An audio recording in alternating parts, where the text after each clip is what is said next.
Okay so आज कौन सी unit करनी है अपने को? चैप्टर नंबर 8 मनी मार्केट की यूनिट नंबर 3 जिसका नाम क्या है? Monetary policies. मैंने आपको बहुत शुरू में ही कह दिया था कि जो टिप्स एंड ट्रिक्स हैं या जो ज्यादा थोड़ा सा ऐसी वैसी यूनिट्स है वो फर्स्ट और सेकंड ही है। थर्ड यूनिट बहुत स्ट्रेट यूनिट है। इसमें खाली आपको बहुत सारी मॉनेटरी पॉलिसीज के बारे में बताया हुआ है, जिसके बारे में तुम्हें ऑलरेडी बहुतों के तो पता ही होगा, जिसको नहीं पता वो आज समझ लेना। दूसरा, आपको बहुत सारे नए नए टर्म्स से इंट्रोड्यूस करा जाएगा। देखते हैं भाई क्या है ये monetary policies. Reserve bank of India, पहले तो मुझे ये बता दो, दो तरह की पॉलिसीज होती है यार, एक फिस्कल और एक मॉनेटरी। फिस्कल पॉलिसी का मतलब है जहां पे टैक्सेशन और एक्सपेंडिचर को यूज करके बेसिकली पॉलिसीज बनाई जाती है। और मॉनेटरी पॉलिसी बनाता कौन है? Very good. Monetary policies RBI frame करता है और उसका पर्पस पता है क्या है? मॉनेटरी पॉलिसी फ्रेम करने के पीछे क्या है बोलो? हाँ, money supply plus credit system of our country को कंट्रोल करना, उसे मैनेज करना और उसे कम या ज्यादा किस तरह से उसे अपनी रेट्स के द्वारा वो उसको मैनिपुलेट करता है वो यहाँ पर बताया जाएगा। ये सब बातें अपन कर चुके हैं। आज अपन यूनिट चालू करेंगे। देखो, RBI uses monetary policy to manage the economic fluctuation and achieve the price stability, which means that inflation is low and stable. तो जो देश में महंगाई है, इन्फ्लेशन है, इन्फ्लेशन का एक्चुअल मतलब मैं तुमको लास्ट यूनिट में बता के आई हूं ना कि 2 से 4 रुपए की प्राइस हो जाना इन्फ्लेशन नहीं है। 2 रुपए पहले जितनी परचेजिंग पावर रखता था अब वो उतनी नहीं रखता, ये एक्चुअली में क्या है? महंगाई बढ़ना है या इन्फ्लेशन है ना। तो बेसिकली यहाँ पर क्या बोला गया है? आरबीआई क्या फ्रेम करता है? मॉनेटरी पॉलिसीज, ताकि इकोनॉमिक फ्लक्चुएशंस को कम किया जा सके और प्राइस को स्टेबल किया जा सके। RBI conduct monetary policy by adjusting the supply of money usually through buying or selling the securities in the open market. So बहुत सारी policies frame करके ओपन मार्केट में सिक्योरिटीज को सेल करके बाय करके आरबीआई बेसिकली क्या करता है? मनी सप्लाई कंट्रोल करता है। देखो, the monetary policy framework, the central bank in its execution of monetary policy functions within an articulated monetary policy framework. articulated का मतलब होता है clearly expressed। क्या मतलब होता है? हाँ, तो भाई जो मॉनेटरी पॉलिसी फ्रेमवर्क है उसके अंदर 3 तरह के कंपोनेंट्स होते हैं। पहला है ऑब्जेक्टिव्स ऑफ मॉनेटरी पॉलिसी, जो बहुत बेसिक है। फिर है analytics of monetary policies which focuses on the transmission mechanism, एक ही शब्द इसमें आपको देखना है, ट्रांसमिशन मैकेनिज्म। और तीसरे के अंदर आएंगे the operating procedures which focuses on the operating targets and instrument. Instruments, कौन से इंस्ट्रूमेंट्स का इस्तेमाल करके मनी सप्लाई को कंट्रोल किया जाता है, वो थर्ड में आएगा। ट्रांसमिशन प्रोसेस क्या होता है, वो सेकंड में आएगा। और फर्स्ट में क्या आएगा? Objectives of monetary policy. तो सबसे पहले सबसे इजी वाला करेंगे अपन, ऑब्जेक्टिव्स ऑफ मॉनेटरी पॉलिसी। ये खाली आपको पढ़ना है क्या लिखा हुआ है, देखो। The monetary policy of a country is in fact a reflection of its economic policy. देखो, मॉनेटरी पॉलिसी और इकोनॉमिक पॉलिसी दोनों ही आपस में क्या है? बहुत ज्यादा इंटर रिलेटेड है, क्योंकि अल्टीमेटली जो इकोनॉमिक पॉलिसी है वो आपकी मॉनेटरी पॉलिसी से इंपैक्ट होगी ही होगी। ऑब्वियस सी बात है ना। इकोनॉमिक पॉलिसी जो मेरे पूरे देश की ओवरऑल इकोनॉमिक पॉलिसीज है, क्या मॉनेटरी पॉलिसी का उस पर कोई इंपैक्ट पड़ेगा? डायरेक्ट इंपैक्ट है। उसके बाद the monetary the RBI act 1934, ये थोड़ा सा देख लेना है ना, हाईलाइट कर लेना। The RBI Act 1934 in its preamble sets out the objectives of bank as to, RBI के हिसाब से क्या ऑब्जेक्टिव है? To regulate the issue of banknotes, the keeping of reserves with a view to securing monetary stability in India and generally to operate the currency and credit system of the country to its advantage. RBI Act का जो preamble है, preamble क्या होता है? चलो ये बताओ। Exactly. किसी भी एक्ट का जो फर्स्ट पेज होता है बेसिकली उसको क्या बोला जाता है? उसका प्रियम्बल बोला जाता है। In the same way RBI act का जो प्रियम्बल है वो बोलता है आरबीआई का मेन ऑब्जेक्टिव क्या है? क्या है? करेंसी और क्रेडिट सिस्टम ऑफ कंट्री को कंट्रोल करना। करेंसी को कंट्रोल करता है by issuing of notes, monetize करके, डीमोनेटाइज करके, रीमोनेटाइज करके। तो करेंसी का सारा काम इसके हाथ में है और देश के क्रेडिट का भी सारा काम इसी के हाथ में है। ये अपनी पॉलिसीज बनाकर ये सारे काम करता है। Fundamentally, the primary objective of monetary policy has been maintenance of judicious balance between price stability and economic growth. Given the development needs of developing country, the monetary policy of such country also incorporate explicit objectives such as, देखो main objective तो क्या है हमारे पास? बोलो, economic stability maintain करना, price stability maintain करना, inflation को लो रखना, लेकिन कुछ अदर ऑब्जेक्टिव्स भी दे रखे हैं, जैसे कि इकोनॉमिक ग्रोथ को मेंटेन करना, ensuring the adequate flow of credit, कि भाई जहां जितने लोन की नीड है, क्रेडिट की नीड है, वहां पर उतने लोन का फ्लो बना रहे। तीसरा, sustaining a moderate structure of interest rate to encourage the investment, interest rate को ना ज्यादा बहुत बढ़ाकर दिखाना, ना ही ज्यादा कम होने देना, ताकि हर चीज का क्या बना रहे, बैलेंस बना रहे, इन्वेस्टमेंट के लिए लोगों को एंकरेजमेंट मिलता रहे। और लास्ट है creation of N efficient market for government securities, RBI में लोग विश्वास करते हैं ना बेटा, इसीलिए गवर्नमेंट की सिक्योरिटीज को बाय और सेल करते हैं, ठीक है। तो ये चाहता है कि गवर्नमेंट सिक्योरिटीज का जो मार्केट है वो बरकरार रहे, बना रहे और बढ़ता ही जाए। तो प्राइमरी ऑब्जेक्टिव के अलावा अदर ऑब्जेक्टिव्स भी यहां पर आपको दिए हुए हैं मॉनेटरी पॉलिसी बनाने के। फिर दूसरा शब्द इन्होंने दिया है कि भाई दूसरा डिटर्मिनेंट है transmission of monetary policy. Ma'am transmission क्या होता है, देखो, the transmission of monetary policy describe how changes made by the RBI to its monetary policy set flow through the economic activity and inflation. देखो, जितनी भी monetary policies है वो सबकी सब क्रेडिट सिस्टम को इन्फ्लुएंस करने के लिए बनाई जाती है, लेकिन जब देश का क्रेडिट सिस्टम इन्फ्लुएंस होगा तो क्या उससे देश का इकोनॉमिक सिस्टम इन्फ्लुएंस नहीं होगा?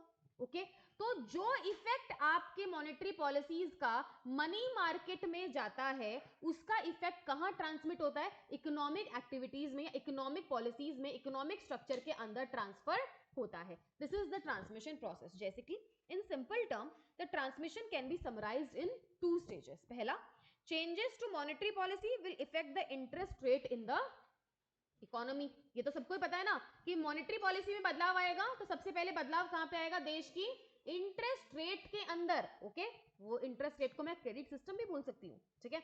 और अगर इंटरेस्ट रेट में चेंजेस आएंगे, चेंजेस टू इंटरेस्ट रेट, इसका इफेक्ट कहां जाएगा? इकोनॉमिक एक्टिविटी और इन्फ्लेशन के अंदर। तो अगर A is equal to B और B is equal to C है तो क्या A is equal to C नहीं होता? वही बात इन्होंने यहां पर बोली है, ठीक है। मॉनेटरी पॉलिसी इफेक्ट करती है किसको? इंटरेस्ट रेट को। इंटरेस्ट रेट इफेक्ट करता है इकोनॉमिक एक्टिविटी को। तो एक तरह से मॉनेटरी पॉलिसी किसको इफेक्ट कर रही है? इकोनॉमिक पॉलिसीज, इकोनॉमिक एक्टिविटीज को। इतना खतरनाक क्या पलट रहे हो, इतना शोर कर दिया ऐसे धीरे से प्यार से। देखो बहुत इजी से चैनल्स दिए इन्होंने यहाँ पर। फिर आता है channels of monetary policy transmission की मैम ये तो आपने बोल दिया कि मॉनेटरी पॉलिसी से इकोनॉमिक एक्टिविटी पे फर्क पड़ता है। क्यों? क्योंकि बीच में इंटरेस्ट रेट है जो यहाँ पर भी काम कर रहा है और वहां पर भी काम कर रहा है। लेकिन उन्होंने बहुत सारे एग्जाम्पल्स दिए हैं, देखो अच्छे एग्जाम्पल्स है, सारा अच्छा है। पहला है सेविंग एंड इन्वेस्टमेंट चैनल। कैसे? देखो सेविंग्स और इन्वेस्टमेंट चैनल से फर्क पड़ेगा। Monetary policy influences the economic activity by changing the incentive for saving and investment. This channel typically affect the consumption, housing investment and business investment. अभी जो नीचे उन्होंने 3 पॉइंट दिए इससे तुम्हें एकदम क्लियर हो जाएगा कि कैसे मॉनेटरी पॉलिसी देश में सेविंग्स और इन्वेस्टमेंट चैनल्स को इन्फ्लुएंस कर रही है। देखो, lower the interest rate on bank deposit. Monetary policy से आरबीआई क्या डिपॉजिट की इंटरेस्ट रेट कम कर सकता है? हाँ, वो अपने टूल्स को यूज करके आराम से उसे कम कर सकता है।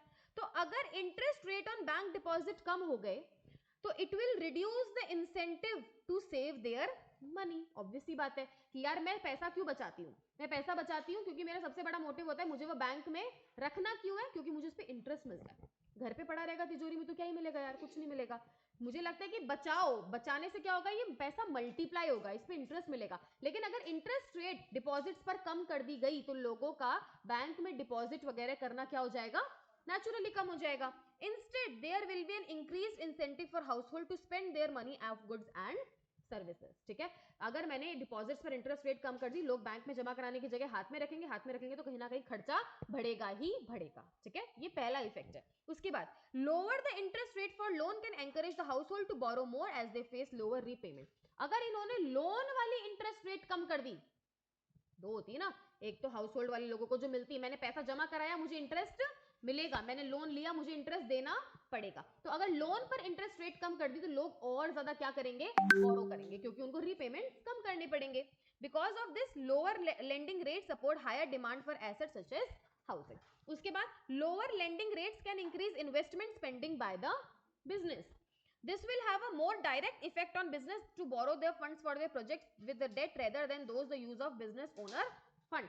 दूसरा इम्पैक्ट इन्होंने क्या बताया है कि अगर लोन पर आपकी इंटरेस्ट रेट कम हो गई तो अगर मुझे 10 लाख का बिजनेस चालू करना है और मेरे पास पैसा पड़ा भी है ना तो मैं वो यूज नहीं करूंगी, मैं बोलूंगी कि लोन पे इंटरेस्ट रेट इतनी कम है कि मैं आराम से बैंक का पैसा यूज करके मेरा बिजनेस चालू कर सकती हूँ, क्योंकि मुझे बहुत थोड़ा सा इंटरेस्ट पे करना है, कोई खास बात नहीं है, अपना पैसा इस्तेमाल ना करके बैंक का पैसा इस्तेमाल करो। तो कैसे देखो मॉनेटरी पॉलिसीज के चेंज होने के कारण, इंटरेस्ट रेट के ऊपर या नीचे जाने के कारण लोगों का सेविंग पैटर्न भी चेंज हो रहा है और इन्वेस्टमेंट पैटर्न भी चेंज हो रहा है। क्लियर है?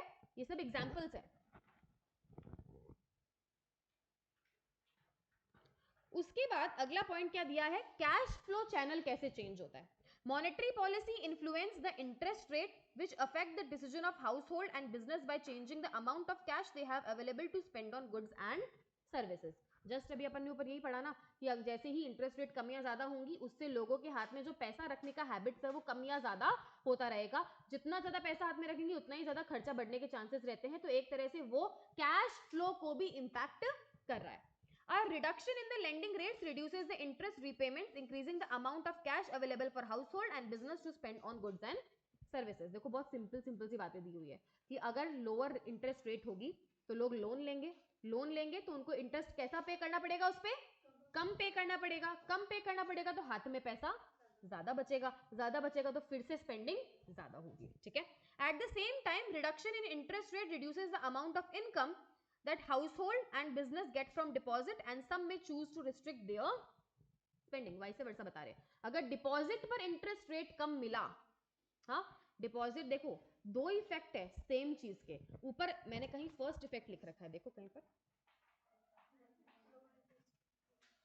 देखो ये क्या बोल रहे हैं, lower interest rate on bank deposit reduces the incentive household must save their money, instead there is an increase in the spending on goods and services. एक ही चीज के दो इंपैक्ट भी हो सकते हैं। अगर डिपॉजिट पर कम इंटरेस्ट मिलेगा तो हो सकता है कि लोग डिपॉजिट करना ही कम कर देंगे तो हाथ में पैसा ज्यादा रहेगा तो स्पेंडिंग बढ़ेगी। दूसरा पर्सपेक्टिव सेम चीज का क्या होगा, अगर उनके पास इंटरेस्ट कम आ रहा है डिपॉजिट पे तो एक तरह से उनकी इनकम ऑन इंटरेस्ट क्या हो रही है, इंटरेस्ट से इनकम हो रही थी ना उनको, वो क्या हो रही है, कम हो रही है। अगर इनकम कम होगी तो स्पेंडिंग को भी वो क्या करना चाहेंगे, रेस्ट्रिक्ट करना चाहेंगे। सो मल्टीपल इफेक्ट्स है, फर्स्ट इफेक्ट सेकंड इफेक्ट, लेकिन जो फर्स्ट वाला इफेक्ट है ना that is larger than the second effect, क्योंकि इंटरेस्ट की जो इनकम होती है ना मुझे साइड इनकम जैसी ही होती है तो इतना कोई ध्यान शायद देगा भी नहीं, तो जो फर्स्ट इफेक्ट है वो क्या होगा, ज्यादा होगा।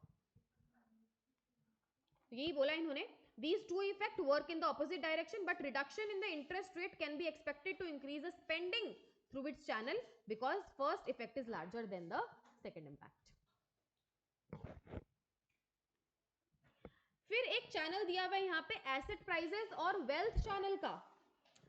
वेल्थ क्या होती है, जमा पूंजी जो मेरे पास है ना, देखो क्या दिया हुआ है, asset prices and people's wealth influence how much they can borrow and how much they spend in the economy.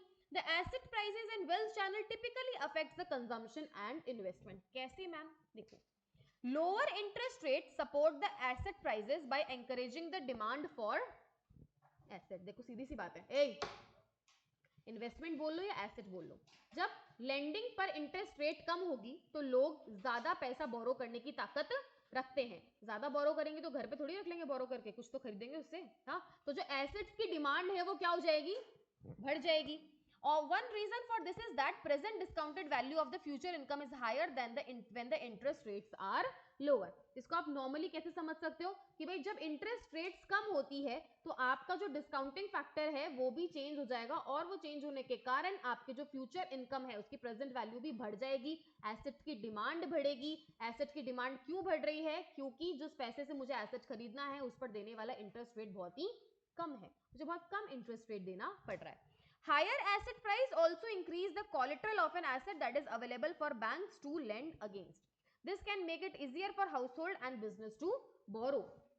दूसरा इफेक्ट क्या बता रहा है सेम चीज का, कि अगर एसेट की प्राइसेस बढ़ रही है, ओवरऑल बात हो रही है यहाँ पे, किसी एक एसेट की नहीं हो रही है, ठीक है, अगर एसेट की प्राइसेस बढ़ रही है तो जो मेरे पास एसेट्स पड़े हैं उनकी भी तो एवरेज प्राइस क्या हो रही है, बढ़ेगी। और अगर बढ़ेगी तो बैंक जब लोन देता है तो सामने क्या रखता है उसके against?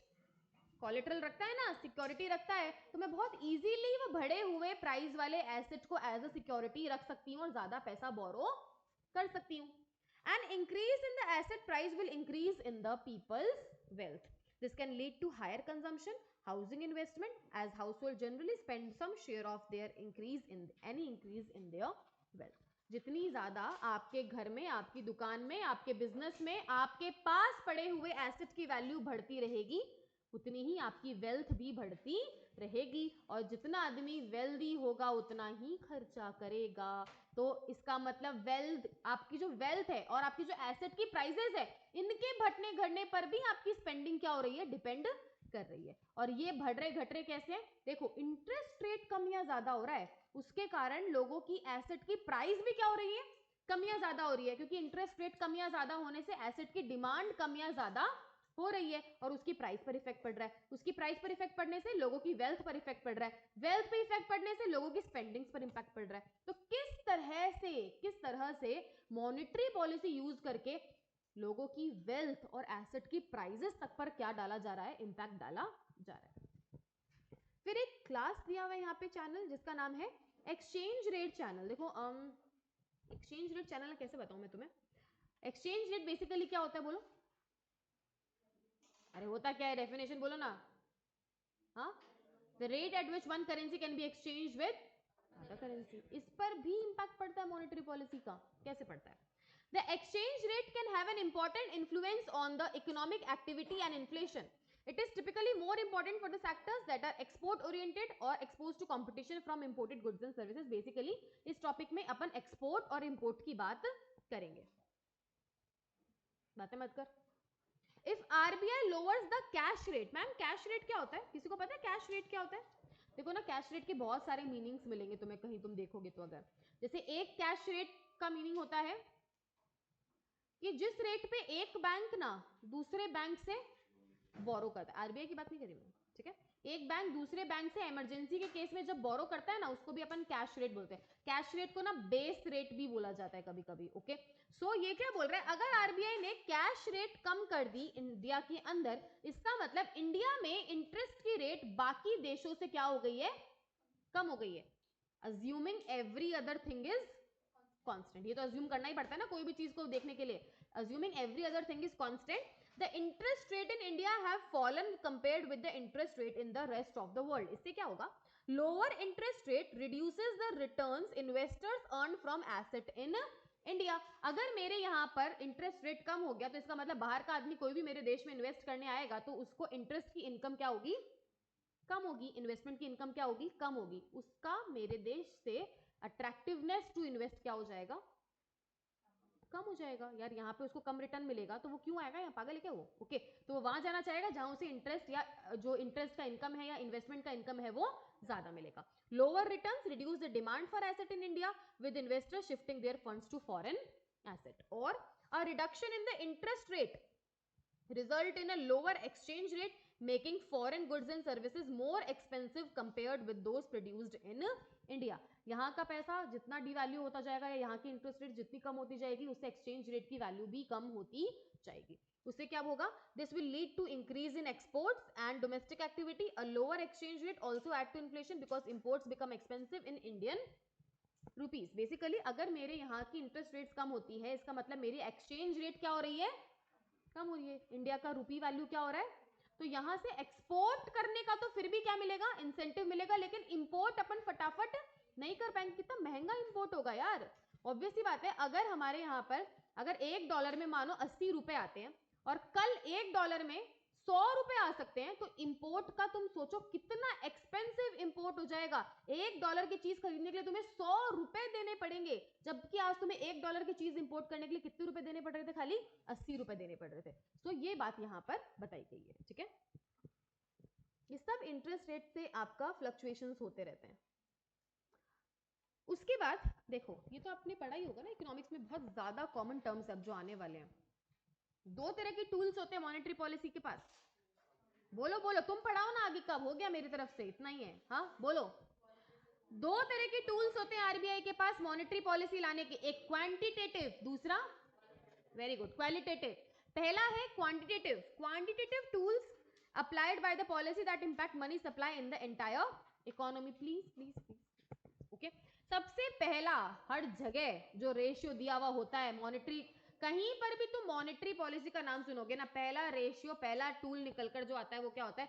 CRR SLR, CRR SLR. हजारों बार हमने जिंदगी में नाम सुना है सीआरआर एसएलआर। ये होता क्या है? वेरी वेरी सिंपल लैंग्वेज में बता दो मुझे।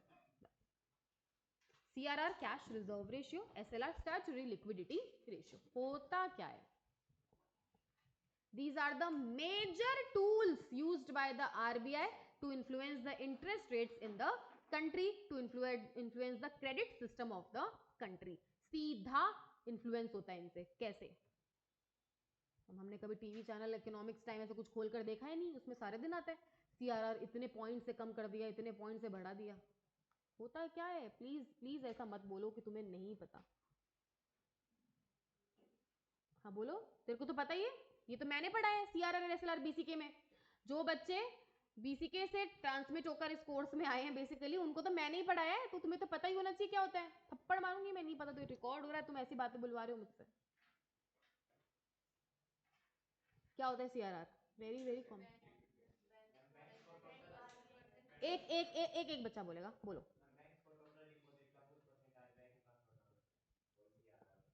आरबीआई के पास रखना पड़ता है ना?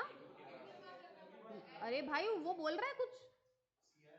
हाँ हाँ सीआरआर वो क्या है? हाँ he is right, he is very right, एकदम सही बोल रहा है। और जो तुम कह रहे हो वो एसएलआर होता है, ठीक है? जो वो कह रहा है वो एकदम सही कह रहा है।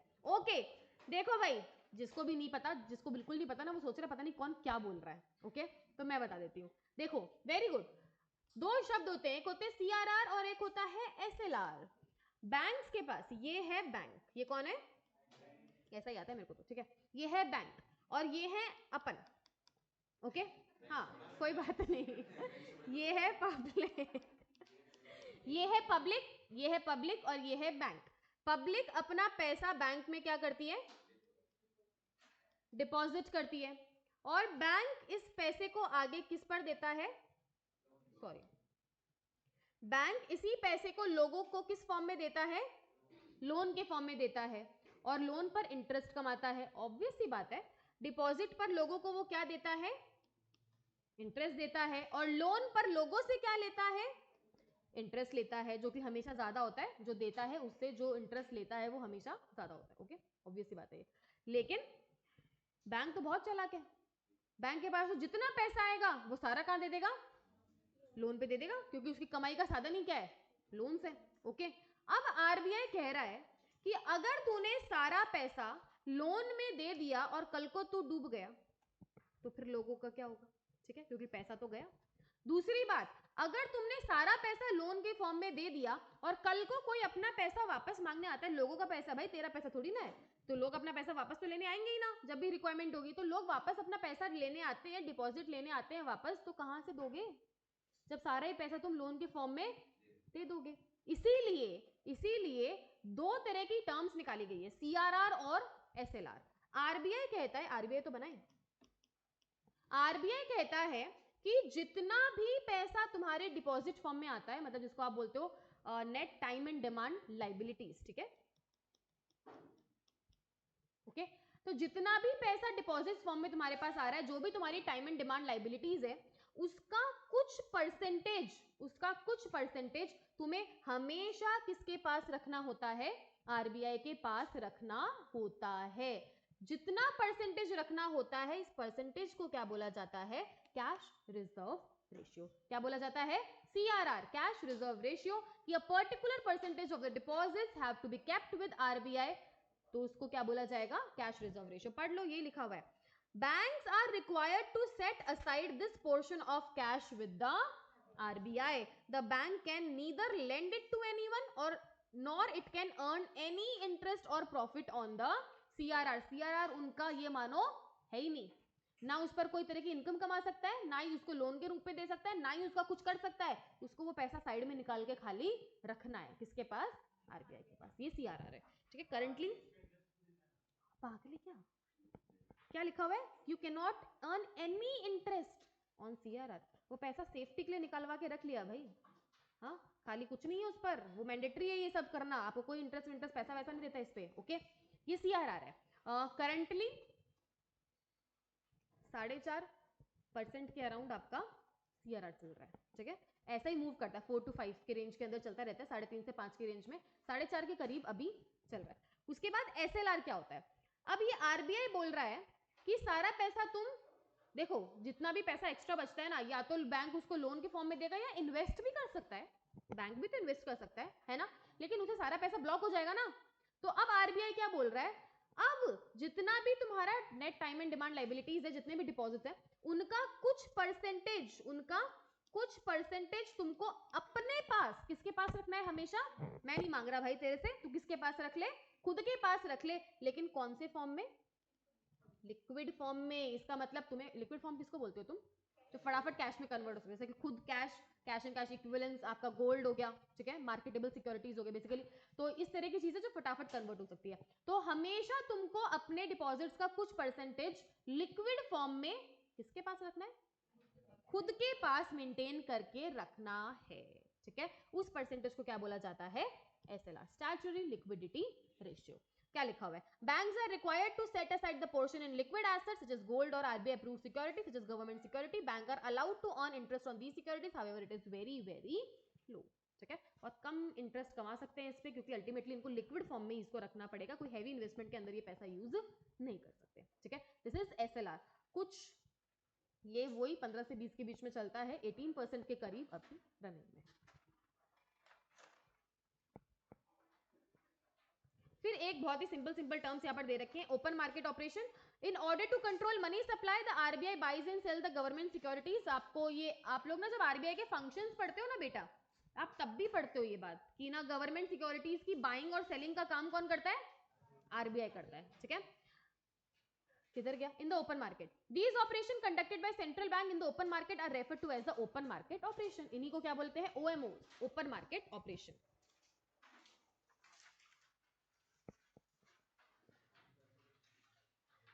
पढ़ लो फटाफट। When RBI sells the government securities, देखो ये बात सुनो, गवर्नमेंट की सिक्योरिटीज को बेचना या खरीदना, इससे कैसे आपका इंटरेस्ट रेट या कैसे आपका मनी सप्लाई इंपैक्ट हो सकता है? गवर्नमेंट की तरफ से गवर्नमेंट की सिक्योरिटीज बेचता कौन है? RBI। खरीदता कौन है? ठीक है। इससे कैसे मनी सप्लाई इंपैक्ट होगा? मैंने बताया हुआ ये भी, ट्रेजरी बिल वाली बात बताई थी एक बार। हाँ, पैसा ब्लॉक हो जाएगा किसका? हाँ, तो जब भी RBI चाहता है कि यार देश में बहुत अमीरी आ रही है, इसका मतलब बहुत पैसा हाथ में बह रहा है, पानी के जैसा पैसा बह रहा है, इतना पैसा नहीं बहाना मुझे, पैसा हल्का सा, हाँ, लिक्विडिटी को वाइप ऑफ करना बोलते हैं अपन इसको। क्या बोलते हैं? लिक्विडिटी, देश से लिक्विडिटी को वाइप करना, वाइप ऑफ करना, ठीक है। जब भी वो ये काम करना चाहता है, हमेशा क्या करेगा? गवर्नमेंट सिक्योर, हाँ, ट्रेजरी बिल्स निकाल देगा कि भाई खरीदो।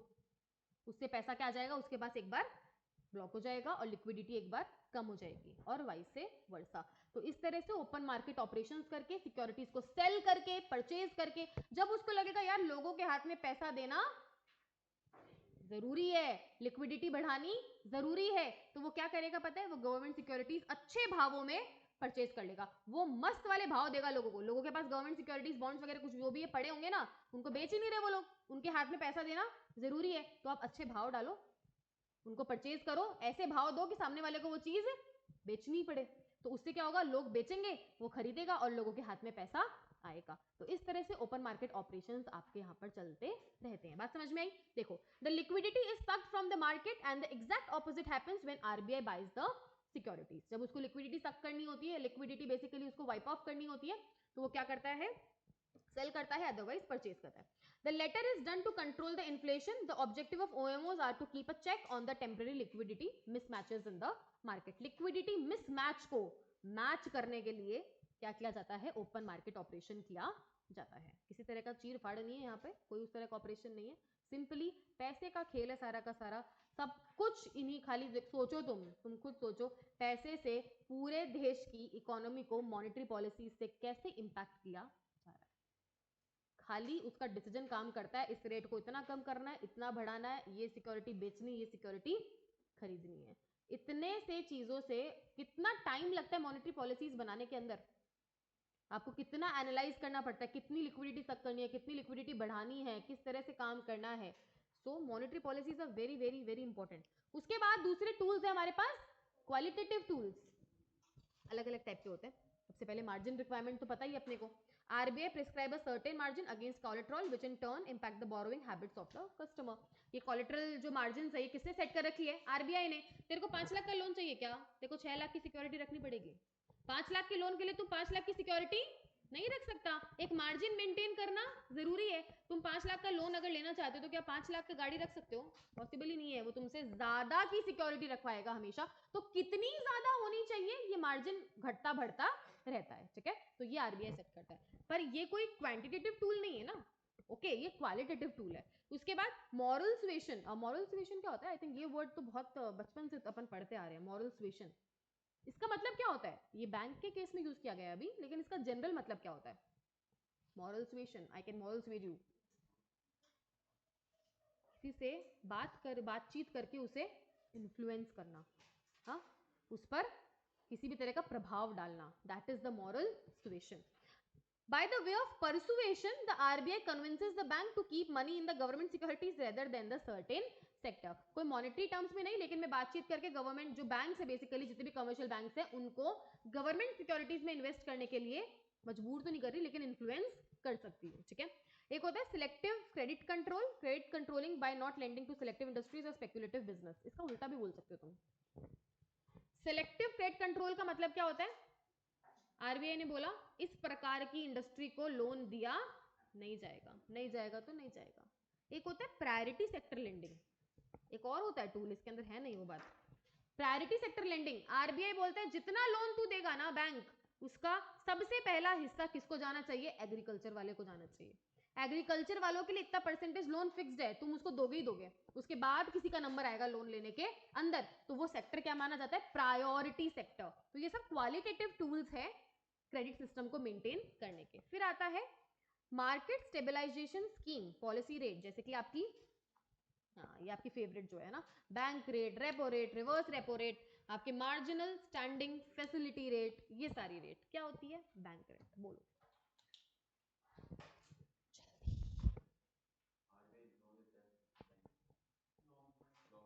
वेरी गुड, परफेक्ट, इसके अलावा कुछ भी नहीं है ना। देखो, the rate at which RBI lends the money to commercial bank for long term, वो जो रेट चार्ज किया जाता है वो कौन सा होता है? बैंक रेट होता है। यही अगर शॉर्ट टर्म के लिए लोन देगा तो कौन सा रेट चार्ज होगा? Repo rate. रेपो रेट के अंदर हल्का सा चेंज भी होता है, उसके अगेंस्ट आपको सिक्योरिटीज वगैरह भी रखनी पड़ती है, ठीक है। देखो, bank rate, the interest rate at which the RBI lends long term fund to bank is referred to as the bank rate. However, presently RBI does not entirely control the money supply via the bank rate. It uses the liquidity adjustment facility. Repo rate is one of the significant tool to establish the control over money supply. Use किया जाता है पर बहुत ज्यादा use नहीं किया जाता, generally short term loans के लिए रेपो रेट यूज किया जाता है, वो ज्यादा इस्तेमाल में लिया जाता है। लेकिन फिर भी बैंक रेट क्या होता है? जिस पर आपको आरबीआई पैसा देता है, आपको नहीं, सॉरी, किसको? कमर्शियल बैंक को पैसा देता है लॉन्ग टर्म के लिए, okay. Bank rate is used to prescribe penalty to the bank if it does not maintain the prescribed SLR और सीआरआर। कभी कभी इससे पेनल्टी भी ली जाती है कि अगर वो प्रॉपर वो सीआरआर एसएलआर मेंटेन नहीं करते तो, ठीक है। उसके बाद अगला रेट क्या आता है? कुछ 5 से 7% के करीब ये चलता है, 5 पॉइंट समथिंग रनिंग में, 1015 के करीब। Liquidity adjustment facility, RBI uses, एक सेकेंड भाई, हेलो, आवाज आ रही है। RBI uses LAF as an instrument to adjust liquidity and money supply. कौन कौन से तरह के LAF होते हैं? इन्होंने 3 तरह के LAF बता रखे हैं। लिक्विडिटी, देखो लिक्विडिटी हमेशा शॉर्ट टर्म के साथ ही लिंक होती है। आप current assets, liquid assets, liquidity, current, ये वर्ड अकाउंट्स में यूज करते ही कब हो? जब शॉर्ट टर्म की बात होती है ना। In the same way short term liquidity को मेंटेन, घटाने, बढ़ाने के लिए कौन से फैक्टर्स यूज किए जाते हैं? Repo rate, reverse repo rate और marginal standing facility rate, okay. सबसे पहला है, सबसे इजी, रेपो रेट। जस्ट अभी आपने मुझे बताया मैम, जिस रेट पर शॉर्ट टर्म के लिए आरबीआई बैंक्स को लोन देता है वो क्या रेट है? Repo rate. तो उल्टा कर दो, रिवर्स रेपो को, हाँ कभी कभी बैंक के पास हमेशा बैंक ऐसा मांगने नहीं आते बेटा, कभी कभी उनके पास एक्स्ट्रा पैसा भी होता है, तो जब उनको एक्स्ट्रा पैसा उनके पास बेसिकली होता है तो वो कहाँ जमा करा देते हैं, आरबीआई के पास डिपॉजिट करा सकते हैं। जिस रेट जो इंटरेस्ट रेट उनको दिया जाता है एक्सेस सरप्लस पे डिपॉजिट कराने पे, वो क्या कहलाता है, रिवर्स रेपो रेट। सिंपल सी बात है। ओके चलो, रेपो रेट का मतलब है it is the rate at which bank borrow from RBI on the short term basis against a repurchase agreement. Under this policy bank are required to provide government securities at collateral and later buy them back after a predefined time. बस एक यही फर्क है बेटा, इस वाले loan के अंदर ना उनको कुछ गवर्नमेंट सिक्योरिटीज आरबीआई साहब के पास रखनी पड़ती है, जो वो बाद में वापस से खरीद सकते हैं। ठीक है, एक रीपर्चेज अग्रीमेंट टाइप का होता है ये, एक तरह से देखा जाए तो मैं कुछ ले तो रही हूँ पैसा, लेकिन उसके अगेंस्ट में तुमको चीजें दे रही हूँ। ओके, उसके बाद reverse repo rate, if the reverse repo rate the rate RBI pays to the bank, है ना, आरबीआई दे रहा है इस रेट से बैंक को पैसा in order to keep additional funds in RBI. Okay, देखो ये जो दे रखा है ये तुम सिर्फ देख लो, ठीक है, रेट ऐसे डिटरमाइन नहीं होती है रिवर्स रेपो रेट। इन्होंने क्या बोला है कि रिवर्स रेपो रेट का क्या है, उल्टा है। ओके, तो रिवर्स रेपो रेट क्या हो गई, रेपो रेट माइनस, तुम देख लो गैस कर लो अगर आता है तो कहीं क्वेश्चन। ओके, अदरवाइज अगर मैं करंट के आसपास की बात करूं तो आपकी रेपो रेट कुछ एक्जैक्टली तो मुझे पता नहीं है कितनी, हाँ तो 6.5 चल रही है ना, तो आपकी जो रिवर्स रेपो रेट है ये कुछ 3-3.5% के करीब चल रही होती है। तो इस एग्जैक्टली ये आप लगाकर वो चीज कैलकुलेट कभी भी नहीं कर सकते। ओके, लेकिन हाँ ठीक है, हमारी बुक्स में जो दिया है वो दिया है, तो आप देख सकते हैं। फिर आता है मार्जिनल स्टैंडिंग फैसिलिटी, हाँ एक्चुअली 6.5 और ये कुछ 3.25 या 50 इसके करीब कुछ तो आपकी रेट चल रही है। ओके, मार्जिनल स्टैंडिंग फैसिलिटी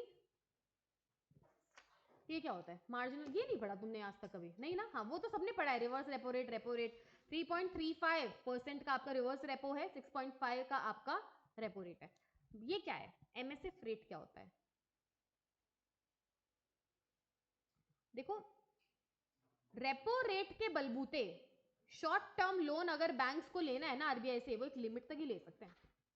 ऐसा नहीं है चाहे जितना शॉर्ट टर्म ले लो भाई और देते रहो रेपो रेट से इंटरेस्ट, ऐसा नहीं होता। एक लिमिट तक ही आरबीआई लेंड करता है रेपो रेट के अंडर आपको कोई तरह का भी शॉर्ट टर्म लोन, पर उससे ज्यादा अगर मुझे किसी टाइम इमरजेंसी में चाहिए होगा तो फिर वो रेपो रेट से नहीं देगा।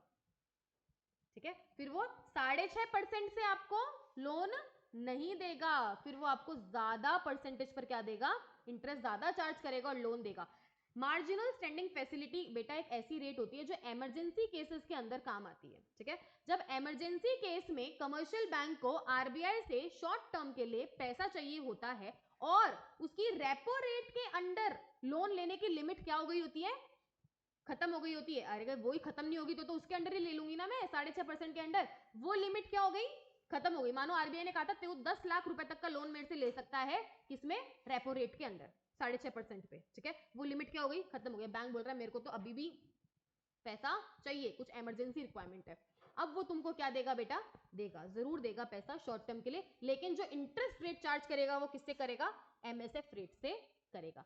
हमेशा हल्का सा रेपो रेट से क्या होता है ये, ओके, तो 6.75% के करीब आपकी एमएसएफ रेट करेंटली रनिंग में है। MSF rate is the penal rate at which the central bank lends money to bank over the rate available under the repo rate policy, repurchase policy. Banks availing MSF rate can use the maximum of 1% of SLR securities. आप MSF rate पर भी हर कैसे loan नहीं ले सकते, आपकी जो net time and demand liabilities है उसका मैक्सिमम 1% लोन तुम एक्स्ट्रा ले सकते हो, किस पे, कौन सी रेट पे, एमएसएफ रेट। आप लिख भी सकते हो वैसे, मतलब आपको याद नहीं हुआ तो कि MSF rate is the rate at which RBI lends to the commercial bank in the case of emergencies over and above the repurchase agreement. Repo rate के अलावा अगर उसको फिर पैसा चाहिए तो फिर उसको इस रेट पर खरीदना पड़ेगा, खरीदना क्या पड़ेगा, लेना पड़ेगा। In the cases of unanticipated events या अनएक्सपेक्टेड इवेंट्स।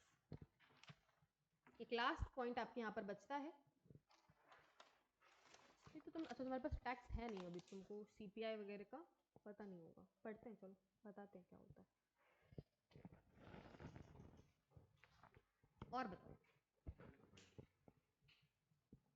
कैसा हुआ कल test, very very easy, very very okay.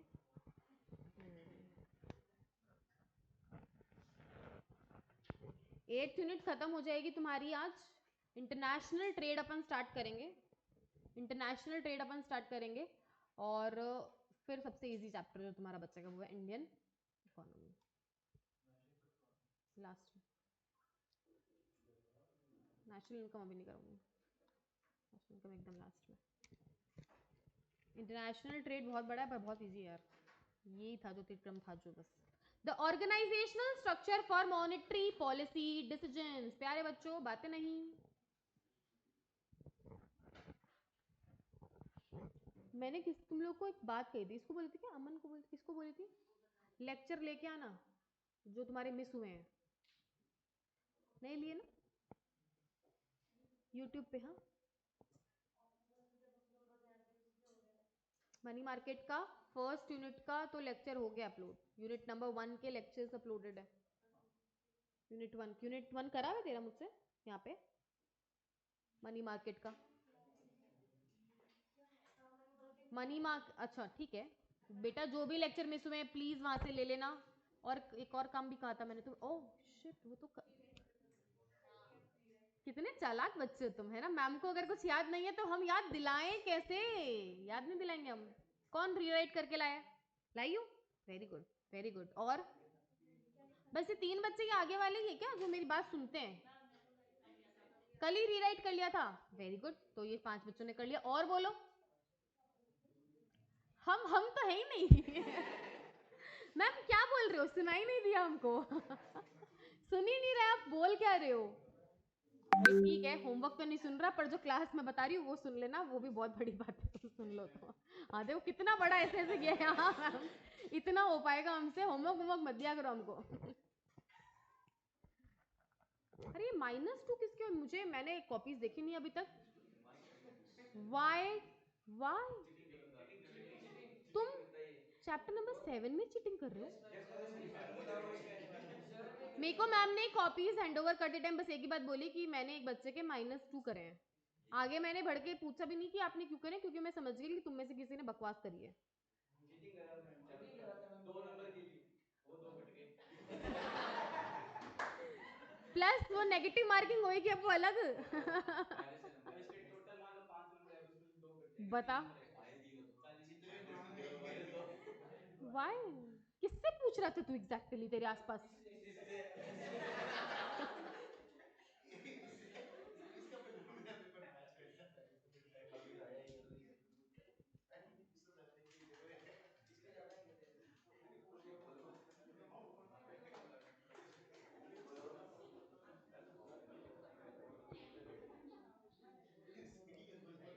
बेटा ऐसे मत किया करो, सारे टेस्ट मैम से ही दिलवाऊंगी, फिर मैं मैम को ही भेजूंगी यहाँ देखना टेस्ट, नहीं तो एकदम गलत बात है तुम्हारी। हाँ आप आ जाना तो भर भर के चीटिंग करेंगे, है ना, क्योंकि आप कुछ बोलोगे नहीं, आप -2 नहीं करोगे, मैं -10 करेगी अब से, और वो लिस्ट में सर के पास भिजवाएगी फिर पक्का 40-50 नंबर का ही होगा अगला पेपर भी, 10 नंबर मेरे आएंगे, 10 आप माइनस कर देना, 0 करके पहुंचा देना शीट को। बेटा कहीं का करा हुआ कहीं मिलता है, ऐसे कम मत किया करो तुम तुम्हें पता है एक बार एक इंटर के बच्चे की कॉपी देखी मैंने, मतलब उसके अंदर लिटरली उसने क्वेश्चन पूरा अटेम्प्ट कर, इंटर ऑडिट की देखी, ऑब्वियस सी बात है, ठीक है, तो ऑडिट की कॉपी देखी, उसने पूरा क्वेश्चन अटेम्प्ट कर रखा है, उसने वो रीचेकिंग के बाद मंगवाते हैं ना, मंगवा भी तो सकते हैं कॉपी आजकल, तो उसमें जो मार्किंग उस जो भी एग्जामिनर था, मतलब हैट्स ऑफ उस एग्जामिनर को, उस बंदे ने नंबर ही नहीं दे रखे अटेम्प्ट पे, नंबर ही नहीं दे रखे। ये तो छोड़ो बच्चे ने अच्छा लिखा है बुरा लिखा है, ये तो बात ही बात की है, उसने चेक करके नंबर ही नहीं दे रखे क्वेश्चन में, अब कर लो क्या कर लोगे, एनीथिंग कैन हैपन। एटलीस्ट अपने एमसीक्यू में ये चक्कर तो नहीं है, वो ओएमआर शीट चेक होती है सीधा कंप्यूटर से, तो वो तो लफड़ा नहीं आता, सो करो मत ऐसा काम यू नेवर नो कब कहाँ क्या होता है अपने साथ, आईसीआई में सीए में कुछ भी होता है, ठीक है, अनप्रिडिक्टेबल है बहुत ज्यादा। थियरीज के अंदर तो वैसे भी आप चैलेंज नहीं कर सकते सामने वाले को, प्रैक्टिकल के अंदर आप चैलेंज कर सकते हो कि मेरा आंसर अगर 2.5 आ रहा है और इसका आंसर 2.5 ही है तो नंबर क्यों नहीं दिया, आप थियरी में चैलेंज ही नहीं कर सकते ना, क्यों नहीं दिया मेरे को ठीक नहीं लगा, क्यों नहीं दिया, 4 में से 1 नंबर क्यों दिया, मेरे को 1 के लायक लगा, तो मतलब you can not challenge, okay objective type में तो बहुत आसानी है, बहुत अच्छा है, बहुत अच्छा है। आप सही हो तो एटलीस्ट आप सही हो, उसमें आप सही होके भी गलत हो सकते हो, इतना सही होना पड़ता है आपको कि एटलीस्ट थोड़ा तो सही लगे आप। ओके तो आगे बहुत कुछ है, तो ये चीटिंग वीटिंग से कुछ नहीं होता, तुम आगे अभी कर लोगे। अभी तुमको आदत पड़ गई मानो कि चीटिंग करके 4-5 नंबर एक्स्ट्रा आ जाएंगे, फिर तुम इंटर में आओगे, इंटर में तुम भर भर के चीटिंग करो तो भी सेम पेपर डिट्टो तू लिख के आइए, डिट्टो तू लिख के आइए, तेरे ना समझ अगर 40 नंबर आए हैं ना और उसके 70 भी आ सकते हैं। इतना इतना फर्क देखा है मैंने सेम आंसर्स की चेकिंग में, डिट्टो कॉपी आंसर लिखे हुए के अंदर, सो अनप्रिडिक्टेबल। ओके सो कोई फायदा नहीं है, कोई फायदा नहीं है चीटिंग का, हैबिट डालने का या चीटिंग करने का। मैं एक्चुअली टेस्ट होते हैं तो कुछ भी नहीं बोलती बच्चों को, उनका पागल बच्चे हैं, करना तो चीटिंग, खुद ही नुकसान होएगा उनको, आगे कोई फर्क नहीं पड़ता है। नहीं नहीं नहीं उसको नहीं बोल रही मैं, वो तो पकड़ा गया इसलिए 2 नंबर माइनस हो गए, करते तो तुम सभी हो, उसमें तो वो निमित्त मात्र हो गया इस बात का कि मैम इसने किया, करते तो तुम सभी हो। ऊपर से नीचे पेपर तक ट्रांसफर हुए हैं यार अपने इंस्टीट्यूट में, ऊपर 11 से 12 टेस्ट है, नीचे सेम चीज का 12 से 1 टेस्ट है, नीचे पेपर आ गया, बच्चे आंसर याद कर रहे हैं ABCDEFF, क्या रे भाई पागल हो, आंसर वैसे ही पढ़ लेते तुम किताब को ही, बच्चे कुछ भी करते हैं, इसीलिए बच्चे होते हैं ना स्टूडेंट लाइफ में, इसलिए तुम्हें स्टूडेंट कहा जाता है, वो लेवल मेच्योरिटी का होता ही नहीं है। क्या है ओ गॉड,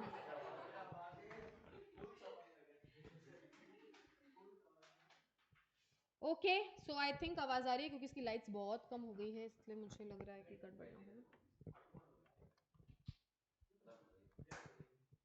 बट थोड़ा तो है और इसमें फ्लक्चुएशंस भी आ रहे हैं वैसे, तो ठीक है बस एक टॉपिक है फटाफट कर लो ताकि टॉपिक खत्म करते हैं। चीटिंग का तुमने चालू कर दिया, चीटिंग पे कभी डिटेल बात करेंगे अपन, चर्चा करेंगे। मतलब मेरे टाइम पर, मैं जब 12 स्कूल में थे हम लोग, तब मेरे आसपास मेरे आगे पीछे ना बच्चे, मतलब उनको लगता था कि बहुत स्कॉलर बच्ची है, आता है इसको सब कुछ है, पर फिर भी इसके आसपास नहीं बैठना, मैं क्यों नहीं बैठना, ये कराएगी तो नहीं चीटिंग, देखती ही नहीं है भाई, पूछते हैं तो अरे भाई श्रुति, श्रुति कौन श्रुति, मैं श्रुति हुई नहीं, तो ऐसे बच्चे भी होते हैं। है भी वो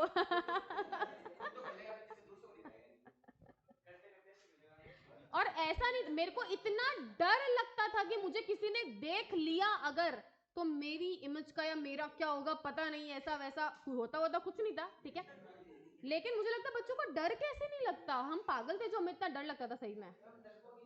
हाँ तू बहुत है, हाँ उस पे वैसे पॉइंट आउट मत करो, सबकी कॉमनली बात कर रही मैं, आई नो सभी करते हैं। हाँ वो बोला ना चीटिंग करना पाप थोड़ी, पकड़े जाना पाप है चलो कुछ नहीं होने वाला, फाउंडेशन के वहां पे जाके बैठोगे, कोई तुम्हारी तरफ, तुम्हारा सगा भाई भी साइड में बैठा होगा ना तो तुमको नहीं देखेगा, कुछ नहीं होता वहां, ऐसा नहीं होता है सीए में कोई किसी का सगा नहीं है, सब अपना अपना करते हैं भाई, इतना टाइम ही नहीं होता। आगे ये जिससे पहले कि खत्म हो जाए और ये मेरा लेक्चर खराब हो जाए उससे पहले कि तुम कर लो आगे, चलो।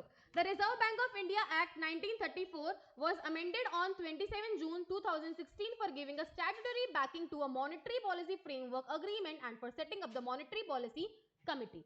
तो बेसिकली इस एक्ट में 27 जून 2016 को कुछ अमेंडमेंट्स किए गए, ठीक है, क्यों, क्योंकि उनको एक मॉनेटरी पॉलिसी कमिटी बिठानी थी, आपको किसी भी चीज को अच्छे से मॉनिटर करना, उसकी क्या बना दो, कमिटी बना दो। The monetary policy framework agreement is the agreement reached between the government of India and RBI of the maximum tolerable inflation rate that RBI should target to achieve the price stability। ये highlight करो ये point। The monetary policy framework agreement is an agreement reached between the government of India and Reserve Bank of India on maximum tolerable inflation rate that RBI should target to achieve the price stability। एक agreement बनाया गया किसके बीच में, please, एक agreement बनाया गया बेटा किसके बीच में, गवर्नमेंट और आरबीआई के बीच में, जिसमें इस अग्रीमेंट के तहत वो लोग सिर्फ एक ही चीज मॉनिटर करेंगे, क्या मॉनिटर करेंगे, कि इस लेवल से ज्यादा इन्फ्लेशन हमको देश में नहीं चाहिए, एक मैक्सिमम लिमिट सेट करनी पड़ेगी कि इससे ज्यादा इन्फ्लेशन अपन टॉलरेट नहीं कर सकते। Okay, announcement of official target range for inflation is known as inflation targeting, ये भी हाईलाइट करो, ये भी डेफिनेशन है इन्फ्लेशन टारगेटिंग की। कि कितना मैक्सिमम आप इन्फ्लेशन टॉलरेट कर सकते हो. The expert committee under Urjit Patel to revise the monetary policy framework in its report 2014 January suggested that RBI abandon the multiple indicator approach and make inflation targeting the primary objective of its monetary policy. पता नहीं क्या बोल रहा है. देखो मैं बताती हूँ. पहले अप्रोच क्या थी? जब भी कोई मॉनेटरी पॉलिसी सेट करी जाती थी ना, उसकी अप्रोच थी मल्टीपल इंडिकेटर अप्रोच. इसका मतलब है हजारों चीजों को ध्यान में रखकर बेसिकली. मल्टीपल इंडिकेटर क्या होता है? जब एक ही चीज की बहुत सारे आंसर्स होते हैं ना, उसको हम बोलते हैं मल्टीपल इंडिकेटर. तो उन सारे इंडिकेटर्स को दिमाग में रखकर क्या किया जाता था? मॉनेटरी पॉलिसी सेट करी जाती थी. अब इन्होंने बोला रिवीजन के टाइम पर कि इस पॉलिसी को, इस अप्रोच को हटा दो. अब तुम प्राइमरी ऑब्जेक्टिव कौन सी अप्रोच रखो? Inflation targeting approach. कि तुम्हारा मेन टारगेट क्या है इस चीज को सेट करने के पीछे? कि हमको एक मैक्सिमम इन्फ्लेशन से ऊपर इन्फ्लेशन लेकर नहीं जाना है. उसके लिए तुम क्या सेट करो? पॉलिसी सेट करो. The inflation target is set by the government of India in consultation with the RBI once in every 5 years. Accordingly, the central government has notified 4% CPI inflation as the target for the period of 5 अगस्त 16 से 21 with the upper tolerance level of 6% and the lower tolerance level of 2%. तो इन्होंने starting में जो limit set करी थी 21 तक, वो क्या थी? 6% तो अपर लेवल इन्फ्लेशन होना चाहिए, मैक्सिमम होना नहीं चाहिए, मैक्सिमम. और 2% से नीचे जाना नहीं चाहिए. देखो बेटा, एक्सेसिवली लो इन्फ्लेशन भी देश के लिए अच्छा नहीं है. उससे फिर वो डिफ्लेशन वाला केस हो जाता है और बहुत ज्यादा प्रॉब्लम आ जाती है. देश एकदम कैसा हो जाता है? एकदम स्टेगनेंट वाली पोजीशन में पहुंच जाता है. सैडेशन इफेक्ट आने लगता है. ओके, तो 2% से नीचे नहीं जाना चाहिए, 6% से ऊपर नहीं जाना चाहिए. ये टारगेट उन्होंने सेट किया. और 4% सीपीआई को ध्यान में रखते हुए. मैम ये सीपीआई क्या होता है? ये जब अगर आपने टैक्स कभी भी पढ़ा होता तो तुम्हें अच्छे से पता होता. सीपीआई होता क्या है? तो बेसिकली जब भी हमारे देश में हम एवरेज प्राइसेस के चेंज को कैलकुलेट करते हैं, उसके लिए वर्ड यूज करते हैं हम सीपीआई. ठीक है, कंज्यूमर प्राइस इंडेक्स. ओके, तो ये क्या बताता है? सीपीआई क्या बताता है कि आप 1 रुपए अगर कमा रहे हो ना, तो वो 1 रुपए कितनी चीजें परचेज कर सकता है. ओके, तो the value of the things you can buy from the 1 rupee you are earning. ये सीपीआई बताता है. ओके, तो 4% सीपीआई को ध्यान में रखते हुए उन्होंने अपर और लोअर लिमिट सेट करी. वो क्या थी? 6% और 2%. और उसके बाद RBI is mandated to publish a monetary policy report every 6 month explaining the sources of inflation and forecast of inflation. हर 6 महीने से उसे बार बार पब्लिश करना पड़ता है कि इन्फ्लेशन रेट ये चल रही है, ये अपर टॉलरेंस लेवल है, हम लोग इसको सुधारने के लिए क्या करने वाले हैं.